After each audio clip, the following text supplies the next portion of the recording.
There is a question that has been haunting the Final Fantasy XIV community for years. How much time has passed since our Warrior of Light signed up to be an adventurer?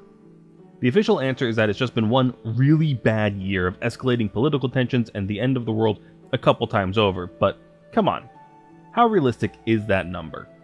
Well, today I'm going to try and find out how much time passes in Final Fantasy XIV. Hello world, my name is Atticus, and welcome to the 14 Timespan. Last time we established ourselves in our starting city of choice, rising to the level of personal envoy of the city-state's leader in the course of a single day. Our second day in Eorzea starts by waking bright and early and going to the airport. We pop in for a quick visit with the leaders of the other two city-states, and then someone asks if we're headed towards Limsa Lominsa in the near future because Baderon is in need of an adventurer. And you know what? Why not? You may have noticed we're continuing our adventure with Valilia Nitsa, our hero from starting in Limsa. There's not any particular reason for that, I'm just kinda basic. Feel free to consider whichever starting city canon. I like Ul'dah for it personally. We return to Limsa and Baderon is happy to see us, but before we hear about whatever dangerous issue he's dealing with, we run a quick side quest to unlock the Esthetician and change up our style a bit. Baderon tells us about some suspicious figures in and around the Sastasha Seagrot, and Captain Raynor elaborates that there's been a suspicious ship in the area, and while a routine patrol yielded nothing of interest, it's worth a second look, especially with the threat of Sahagin. Because of that threat, they can't do it themselves, however, and that's where we come in. We take a ferry to Aleport and drop by the Hall of the Novice to gear up, and learn how to play the game, I guess. Lessons learned, we head towards the entrance to Sastasha, and there's already quite a few adventurers, though it seems none of them have conquered the dungeon quite yet. There are two parties here, Isildar and Alien, and Avir's group with Edda, Pyoreo, and Leovin. Avir's group has just arrived. Edda, the last of them to get here, is still collapsed on the ground catching her breath. She was stocking up on potions, but was only able to purchase 2 with the gil the group gave her. Pyoreo remarks that this is the group's inaugural outing. It seems a bit dangerous, but it's also the lowest level dungeon, so what else are they to do? Pyoreo doesn't seem too concerned. Leovin laughs at how slow Edda is, and Avir chastises her for taking so long and not just using her own money for the group's expenses. He also calls her a bad healer and preemptively blames her for any failures and setbacks in their big new adventuring life. After berating Edda over 3 distinct text boxes, he notices us as the one Baderon was talking to, says we'll see who gets the glory, and claims the job should have been theirs to begin with. My hopes aren't high for this group. We speak with Alien next, who introduces Isildar as her grandfather. Unlike Avir, they adventure for the freedom it gives and the discoveries it brings, rather than wealth, and Isildar says much the same. They both also mention how Isildar's getting up in years but doesn't want to put the adventuring life behind him. With our fellow adventurer greeted, it's time to run a dungeon. I'm using the trust system because sometimes the NPCs say things, and maybe there's a line about time. Our pace through the dungeon is downright glacial, though, the price we pay for thoroughness. We find a bloody memo with the note the captain likes his cabbage green, and file that knowledge away for later. At the least, it seems to prove that there have been pirates here. We fight through some wildlife until we come across a seeming dead end with 3 glowing coral formations, one of which happens to be green. We inspect it, find a switch, press the switch which reveals another switch, try to press the new switch only to get interrupted by Chopper the Curl, and then actually press the new switch to reveal more cave system. This time, very much inhabited by pirates. They even built doors and structures. There's even a bar fight. There's also a lot of women being held against their will. We free them, take out the pirates, and venture deeper into the grotto, fighting the captain twice until we find out who's really in charge of this operation. Den the Orca-Toothed, a Sahagin in service to the Lord of the Whirl. We take him out, and even with trust, you don't really have to worry about the mechanics of the fight. We go to report our findings and victory to Baderon, but he is speaking with yet another group interested in the Sastasha job, but informs them that the job is no longer available. Dolores Bear greets us and laments dragging their boots too long for this job. He then shares that he and his party seek fame, to be sung about in every alehouse in Eorzea. They leave, and we report to Baderon, all's well that ends well, he says, and then he states that he bets we're dying for a rest. But in case we're not, Gridania has a job. While there's nothing here to suggest a day has definitely canonically passed, I will mark it down as a day feeling like it has passed in the less than canon column. We did a whole dungeon, and visited every city-state, and learned how to fight in a group, and Baderon even says we're dying for a rest. We let Baderon know that we'll take the job and head over to Gridania. We also switch from Arcanist to Marauder, because at least with a tanking job, we'll be able to speed things up a little bit with the trusts. Mother Mune is about to let us know the details of the job when Bowmaster Lewin interrupts to explain instead. This feels familiar. There have been shadowy figures lurking about the town tower Deepcroft, and they have reason to believe these figures belong to the Lambs of Dalamud, a doomsday cult from before the Calamity. Lewin is too busy dealing with the Ixal to dedicate any people to investigating these maybe cultists, so the job falls to us. There's a Diorite waiting right by our friends Dolores Bear and his party and Alien and Isildur, so we do have to take it out before we can talk to them. Isildur and Alien seem to be in rough shape. Alien wonders what might have happened if she hadn't picked a fruit on the way here, and Isildur informs us that he made a most elementary of blunders, and that were it not for the fruit Alien had picked, his adventures may have ended. They don't outright say what happened, but I'm guessing they drew some creature's attention, too strong to deal with on their own, and distracted it with the fruit before making a break for it.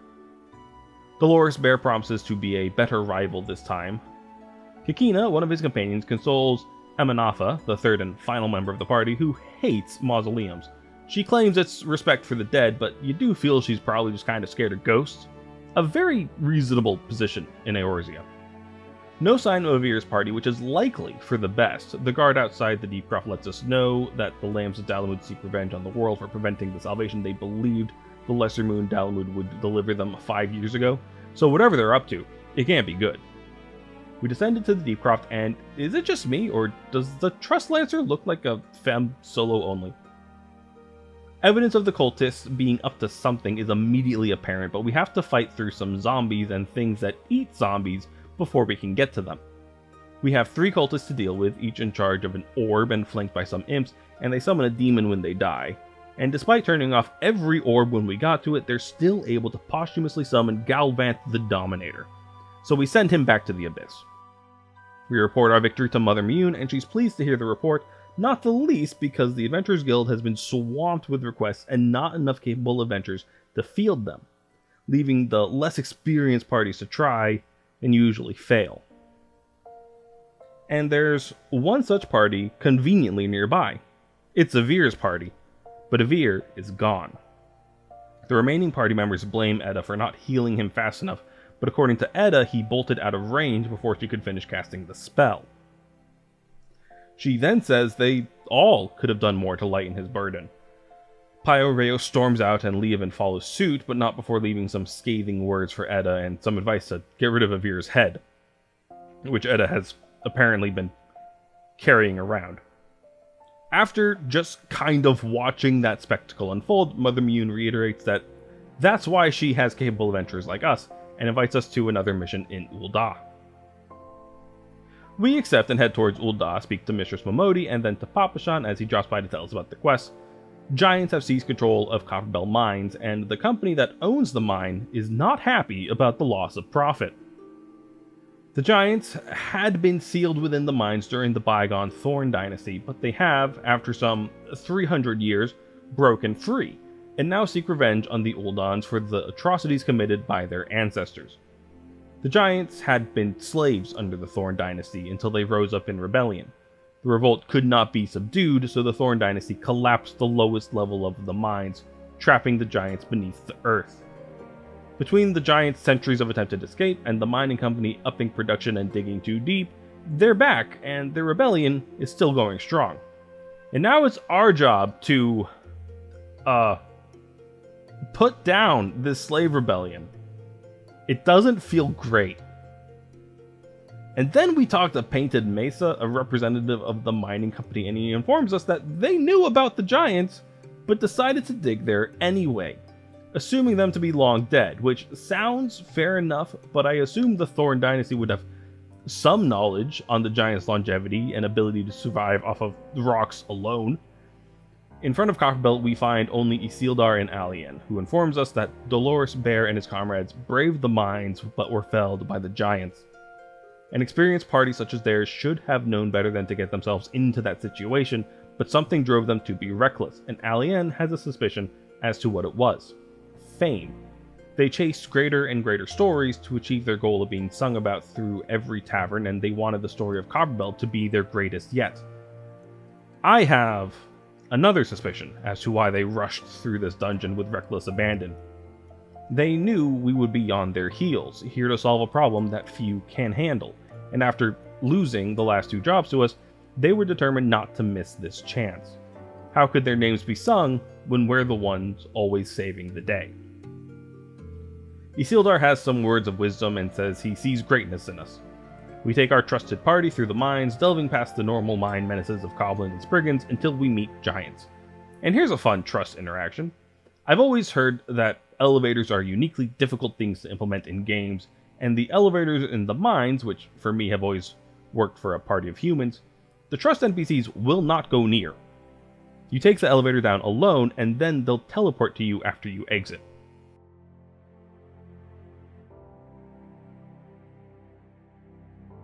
We reach the bottom, and Gygas the Great bursts out of a wall, bellowing "Slaves no more, free, free," and then we kill him.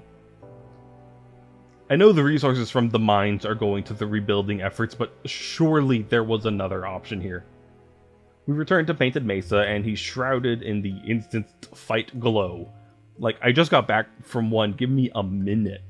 He congratulates us on a job well done, but before we can report to Mistress Momodi, there's a cry from outside. A woman cowers from a merchant and his hired muscle.